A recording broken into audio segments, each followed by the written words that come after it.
The glitz and glam is the fame, but it's the work backstage that makes the game. I'm Christelle and Levey Bandal, your host. Come with me behind the lens and watch their stories unfold.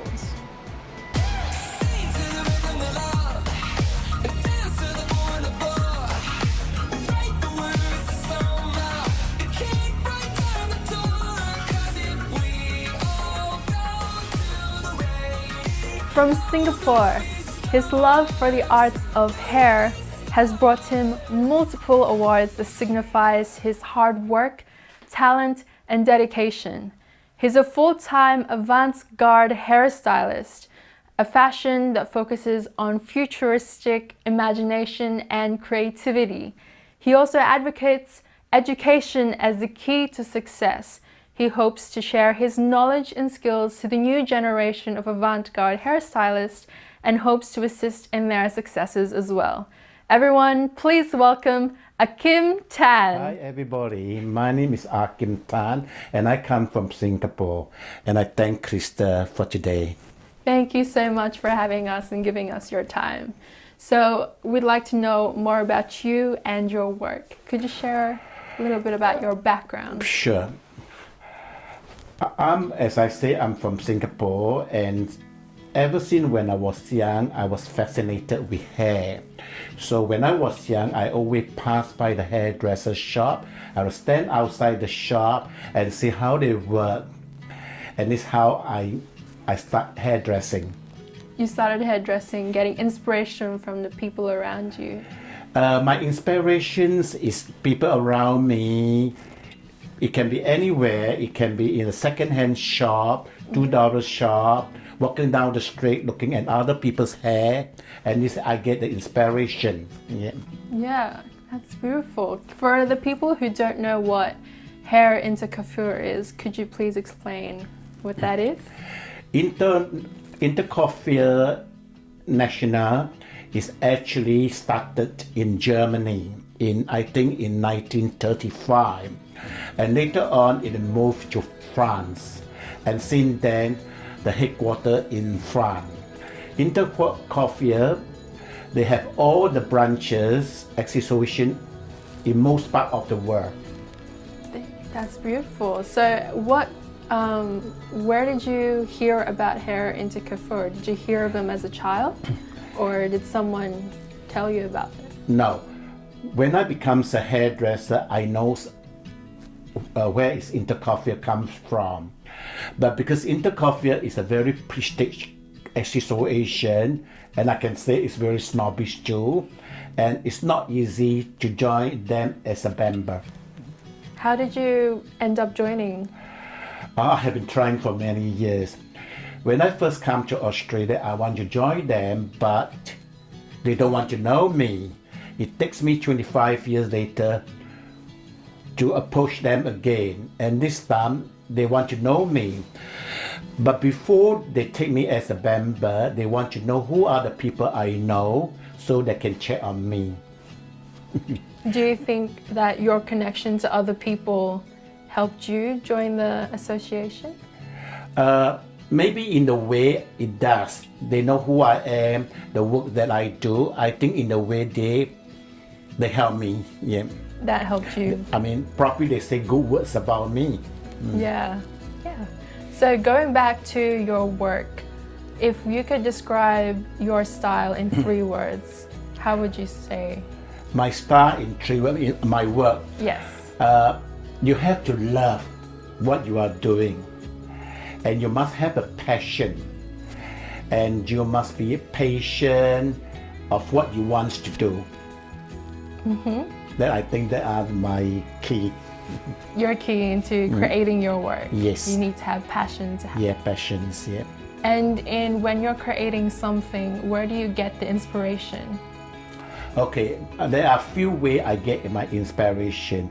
I will start to go around walking down the street, seeing other people's work, or I will Google avant-garde hair, looking at other people's avant-garde hair, and I will, let's say I like this hairstyle, so I will take it as my reference, but I will create everything completely different. It's just only give me the guideline.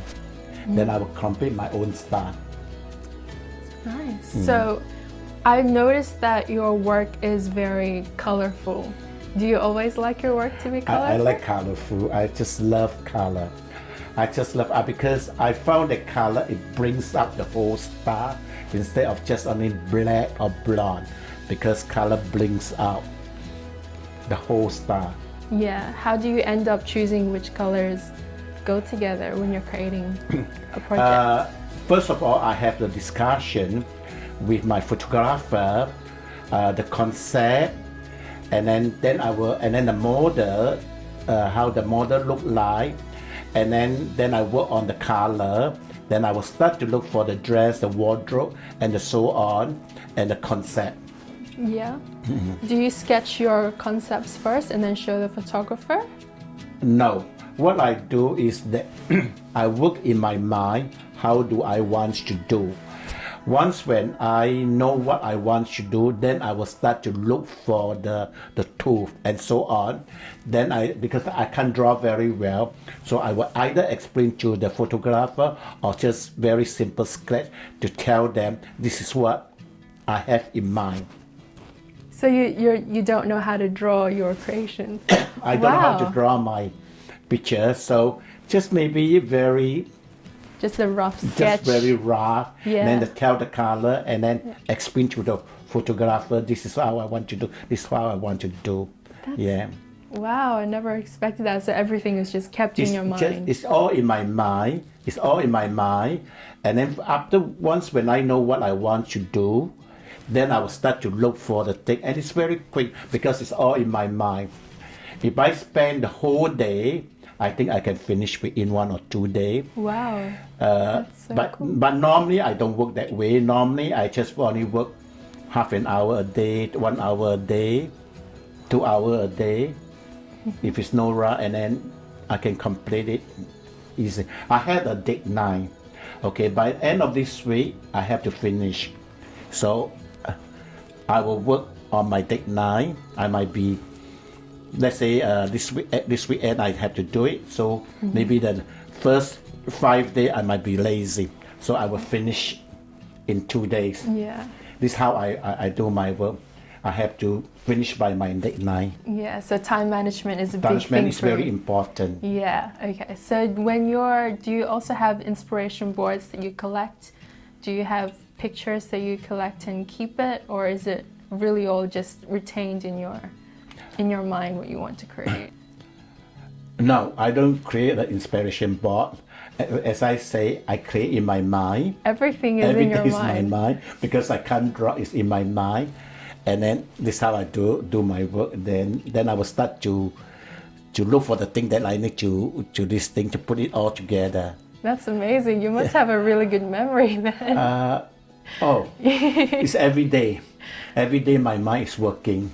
So let's say I want to do my next project is that I want to do this one high, I want this thing and this thing. Then I will go and start to buy the material and the hair extension and so on.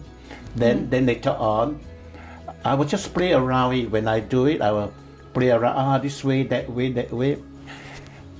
This is how I work.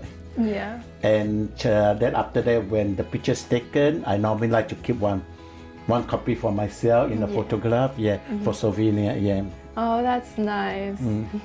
It's nice to keep memories of everything that you've created, this thing. So when I look back, oh, I did this hairstyle. How amazing, you know? When you're creating, so everything is retained in your mind, does it ever change when you actually come to making it? Yes, it does. So let's say I do this hairstyle and I want this hairstyle to stand that way or do it that way. On that day when I do onto the model, it might change it. Instead of this way, I might do that way or that way. I have to change because sometimes it does not work in that way, so you have to change it to this way. And sometimes the model's feature will look better on this side than that side. So it's all on that day is also play a very important part because that's finer. Yeah. So sometimes you change it on the day of your shoot. On that day, the style will not change, but the position, the position will change. The style might change a little bit here and there. Yeah. How do you find your models for your hair creations? My model for my hair condition. No, I know a lot of models. So what I do that, if I'm going to do this hairstyle, then I say, I think this model will suit it. Then this and that. And then later on, I will discuss with my photographer, my makeup artist. I say, I will speak to my photographer first. I say, I'm going to get Miss A. What do you think? And I'm going to give this hairstyle.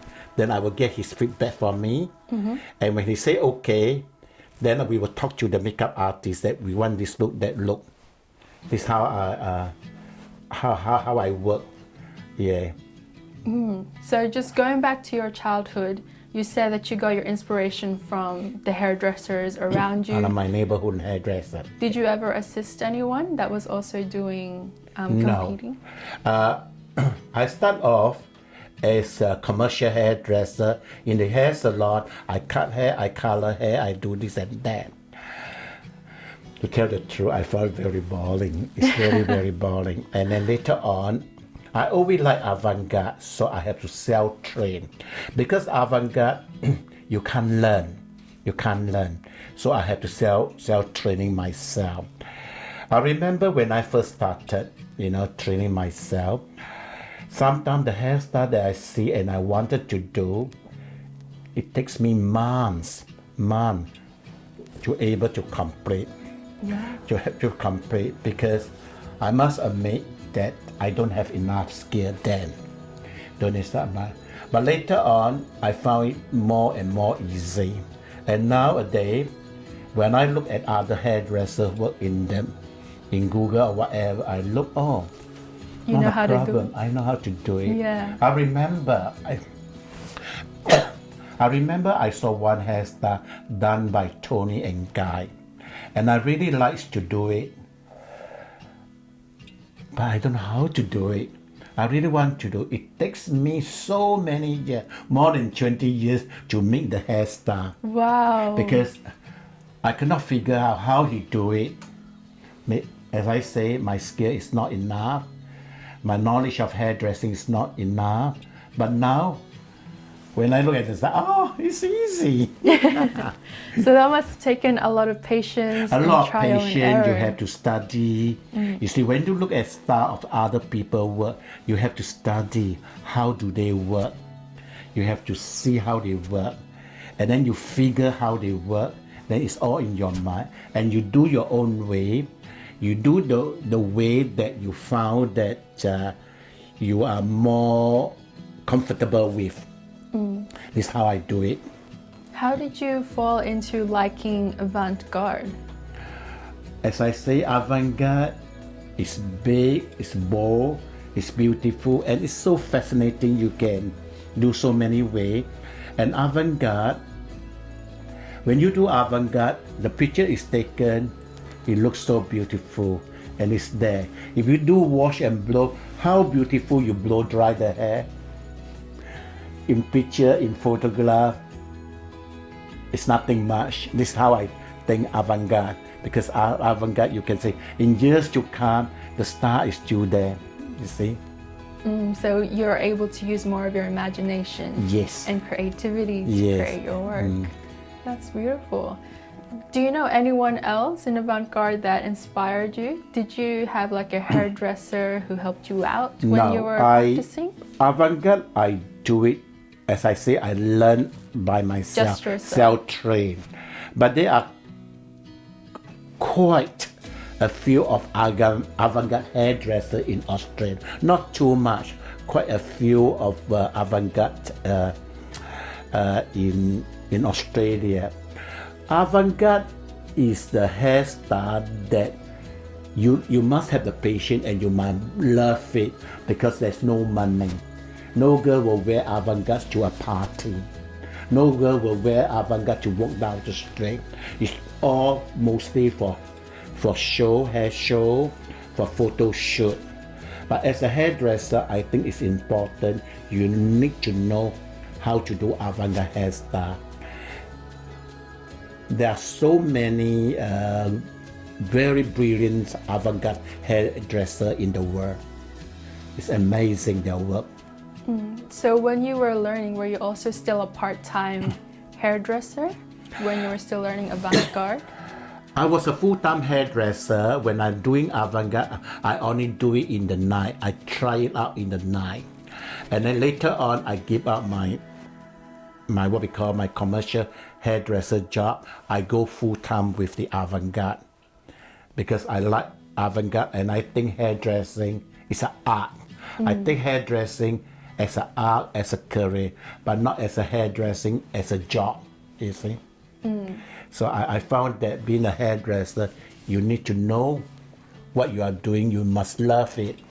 Even sometimes when I do something, when the client says, oh, it's very beautiful, but deep inside of me, I know it's not beautiful. I will tell them, no, we need to change. Because it's very important, because you cannot lie to yourself.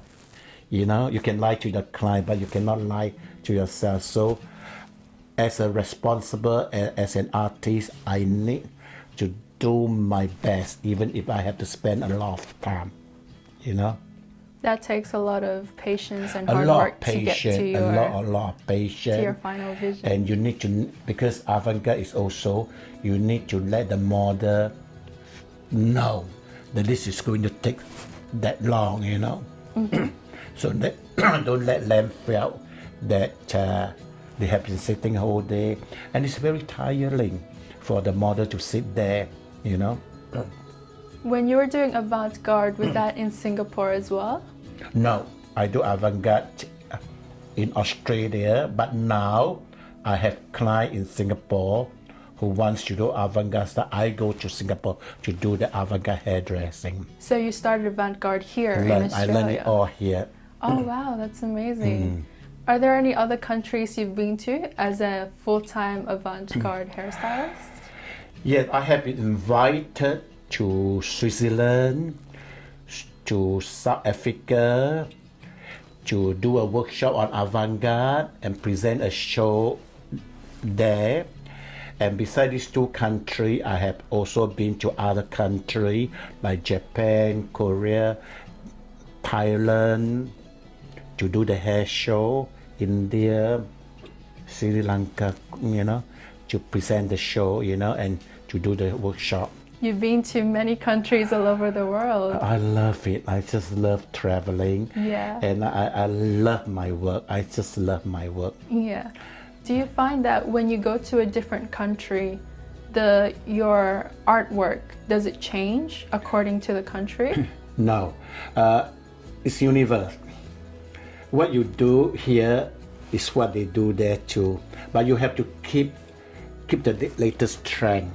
Even avant-garde, you need to keep the latest trend of what other people doing now, you know. We cannot, it's not good to do the avant-garde style that is few years back, you know. And in other countries, is that competition or are those shows? I used to do this, what we call Visionary International Award. It's open to all the avant-garde hairdressers in the world. About 900 over people enter the competition, and only they selected maybe a dozen of them to be in the final. And I have been a final for the past 4 years. Wow, but congratulations. But I haven't get into the top prize. But this year I'm trying again for the last time. Because if I get into the final of this avant-garde, so what they do is that I have to go to London to perform my hairstyle. And guess what? I was presenting my show in Royal Albert Hall. Ooh. And Royal Albert Hall is a prestige hall. And I will showcase my work to the whole world, to the people who are hairdressers. That's amazing. And out of 900, you are one of the dozen people to be in the final. So this is my highlight of my career. Yeah. But if I can win, of course, That is so amazing. A dream come true. It's a dream of come true. Yeah. Like else in Australia, in Australia when I joined Intercoffee, I was you know how I enter competition. I don't enter competition for fun. I enter competition to win. Wow. Because it's a lot of time and it's money too. So normally what I do in Australia, what I do is that first year I watch, I don't enter. I watch how the competition run. The second year I say, okay, I will try, but I'm not expecting to win. I will try. I see how they work. Then on the third year, then I will tell them, I'm coming, I want to win. So I will, in competition, in hairdressing, you have to find out what do they want in the hairstyle. And also you need to know who is the judges. Yeah. You know why? Different judges got different liking. So it's they very like important. Different things. Different things. So if I know that A like this way, I'm trying to do the hairstyle that A like. B like that thing, I'll try. Really? I think this is very important. You have to know who are the judges. But normally you don't know, but you will find out. But very important, you must look at the rule of what they want. How do you find that? Do you just look at look around, study what are your requirements, what do they want. If they just say, I want your concept, they just say, Amy Winehouse star. Amy Winehouse, a famous singer in England, the star. So Amy hairstyle is like that. Then you do like this thing, you will win, you know. I think you will win. But anyway, on my third year I entered and I win it big. I think I came in, I was the first winner as well as the second winner in avant-garde. And I also won editorial and so on, man cut too. And overall, I was an overall winner in 2011. Then since then, every year, I always win. Wow. Except from 2001 to last year 2018, I always win first prize, except I think in 2015 and 13 I was runner up. In 2018 and 2017, I won the first and the second prize in avant-garde. And last year I won the overall. And this year I'm entering again. You're going for it. I'm going again, and I hope I will win again. But this will be my last year. Your last year? Maybe my last year, maybe. But in London one, it will be my last year, and because, you know, I have to travel all the way. That's, you know, too much, you know, for me. So in London one will be my last year. This is what I'm thinking, but I never know. Yeah, but I will definitely Australia one. I will be doing it because I will be doing it. Yeah, so I hope I will win again. Are you starting to think of a project already that you're going to create for the competition? I already entered the thing, and one of the hairstyles that can I say this? I did it on you. Oh. That the one I already sent it in. Yeah. I did the hairstyle for you. Talking about your hairstyle, is a peacock hairstyle that I always want to do it, and I cannot figure how to do it. I don't know how to do it. And then suddenly it comes to me, I can do like this, you know, like this.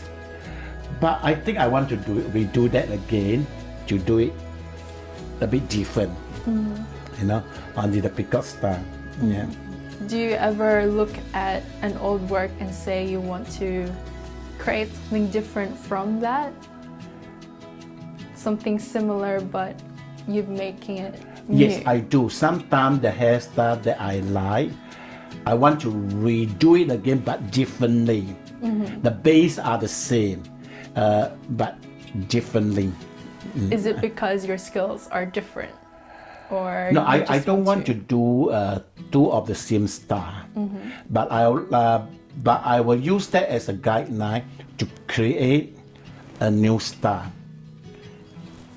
Do you ever find yourself creating like a whole collection? Say you chose peacock, would you create a whole collection of peacock inspired? No, just maybe one more, two style. So That's it's all, always yeah. different. Yeah, it's just a different, maybe in colors, Yeah. and the way I do is different. Yeah. What do you think is a project that you're looking forward to doing? I want to do peacock again. You want to do I want to peacock do again? peacock because I like it, and because that also, I want to do it even better because the last time I do peacock, I use a paper behind, but now I use the what we call cinema material fabric. Excuse me. I use a fabric, so I will have a better control because last time the paper is a bit hard. So you improve when you do it, you improve. The last time I do it, I use a paint to paint it on the outline, but now I don't use a paint. I was thinking to use doing what we call I will braiding the hair and just sew it on the outline of the peacock there. Yeah. So every time when you think of something, you want to do something that is easier, more easy. So looking at your work and your background overall, you were always inspired to do hair art from a young age. Yes. By the people around you, the shops, local hairdressers, and you always worked in the hairstyling field. Yes, I think, let's put it this way, I was never good in study. I was never good in study, so I tell myself, oh, I'm no good in study, then I better learn some skill. You see, this is how I get into the hairdressing, to become a hairdressing also, because I got a skill. That's it. I'm not bright to be in school, so I Use your creativity instead. Yes. Yeah. And I want to do it where I don't want to be a hairdresser only. I want to be an outstanding hairdresser. I want to be known. People know me, my work, me and my work. Mm-hmm. And I guess that goes to show what you've been through is that it's not always there's no fast track there's no expressway to your success. No, you always have to do trial and error. It's very tough actually. It's you really have to work hard to be there. And for you, it took 25 years to enter an association. Yeah, you see, 25 years to join this intercoffee is so difficult, you know? Yeah. But I'm a very stubborn person. If I want something, I make sure that I will achieve it. It doesn't matter how long I take. Yeah. Even now, I found something very interesting that I'm doing it now, alteration on pants. Because I have a lot of pants, it's getting so tight, so tight. And I start to go Google and just alter my own pants and sew my own pants. And I found so interesting, you know. And now I got a lot of pants to wear because I released make the waist bigger now, make it tighter now because of fashion. And I found it so interesting. You know, you must love what you are doing. Yeah. Great, thank you so much. Thank you so much. So that goes to show that sometimes you'll find your passion even at a young age, or maybe you'll find it somewhere along the lines down track in your life. But no matter what it is, you're always going to have to do trial and error to get there, to get to where you want. And you always need to think of new ways to do things, to always focus on mastering your skills and your craft. So thank you so much for that, Thank you so AhKim. much for having me. And Thank you. that concludes the first part of our interview with AhKim Tan, and we'll see you in the next one. Thank you so much. AhKim has taught me so much about his life, and I think we can all relate to some way. It shows that no matter what your passion is, you have to work hard. Sometimes it can take years, decades. No matter how long it'll take, you have to have the passion and love to keep working for it, because in the end, it will always be worth it. We'll see you guys next time, and this is Behind the Lens. Bye!